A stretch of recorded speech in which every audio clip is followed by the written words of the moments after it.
రోజు ఓ గుడ్డు హెల్త్‌కు వెరీ గుడ్డు. గుడ్లు తింటే పోషకాలు మంచిగుంటాయి. రోజుకొక్క గుడ్డయినా పొదుగాల నాస్టాకు తినాలి అని చెప్తుంటారు డాక్టర్లు. అండ్ల ఉడకబెట్టిన గుడ్లు పెయ్యికి ఇంకా మంచిది. ఇక బుడ్డ పోరగాండ్లకైతే అంగన్వాడీలో రోజు ఒక గుడ్డు పెడతారు.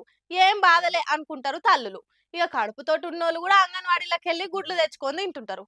కానీ గీ ముచ్చట తెలిసినాక ఓ కోడి కొనుక్కొని రోజు దాని గుడ్లే తింటారు కావచ్చు. ఎందుకంటారా? చూడురు మీరే. రాను రాను ఏం తింటున్నామో ఏం తాగుతున్నామో తెలవకుట అవుతుంది. అన్ని కల్తీ డేట్ అయిపోయిన సామాన్ వాడి హోటళ్లలో ఖరాబైన తిండి అమ్ముతుర్రు. పోని బుడ్డ పోరగాళ్ళ కన్నా అంగన్వాడీలల్లో మంచిగా పెడుతురా అంటే అది లేదు. ఎట్లనో వాళ్ళు ఎచ్చిపచ్చి ఉడకబెట్టి పెడుతురా నీ ఇంటికి తెచ్చి మనం ఉడకబెడితే అస్సలు కథ బయటపడ్డది. చూస్తుర్రా గుడ్డు లోపట ఏముందో. కోరుట్ల కాడ రథాల పంపూర్లుండే ఓ బుజ్జికి అంగన్వాడీ టీచరు కోడి గుడ్లు ఇచ్చింది. ఇక బుజ్జికి ఉడకబెట్టి తినిపిద్దామని వాళ్ళ అమ్మ గుడ్లు తీస్తుంటే అందులో ఓ గుడ్డు మస్తు తలక ఉందట. ఏందిది ఏదో తేడా కొడుతుందని మెల్లగా పొచ్చదీస్తే లోపటిట్లా కోడి పిల్లగా అదులుతుంది. మళ్ళా మస్తుగా వాసన.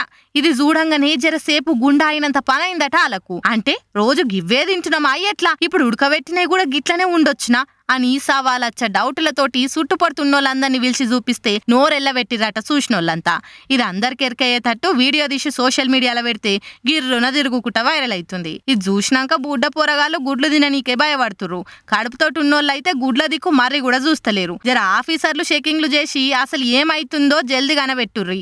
లేకుంటే పానాలు దవాఖాన్ల పాలైతాయి అని గరమైతుర్రు ముచ్చట తెలిసినోళ్ళంతా.